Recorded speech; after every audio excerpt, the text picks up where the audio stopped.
سلام،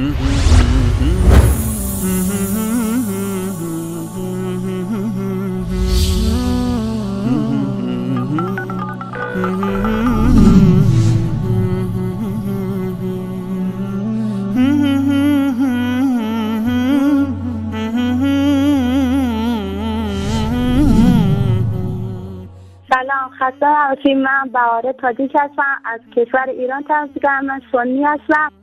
من از شبکه شما خیلی راضی هستم. شما شرایط‌های خوبی رو میگین به ما.